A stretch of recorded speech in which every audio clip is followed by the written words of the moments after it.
So আজকে আমরা শিখব ম্যানিকিওর কিভাবে আমরা করব। তো স্টেপ বাই স্টেপ পরপর আমি ভিডিও করে দিয়ে দিয়েছি, তোমরা দেখতে পারো। আর আরও কিছু জানতে হলে কমেন্ট সেকশনে জানাতে পারো।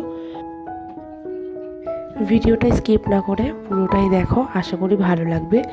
আর তোমরা মাসাজ যদি দেখতে চাও, পরপর মাসাজ স্টেপগুলো যদি দেখতে চাও, তাহলে কমেন্ট করবে, আমি পরপর মাসাজ স্টেপগুলো দেখিয়ে দেবো ভিডিওর মাধ্যমে।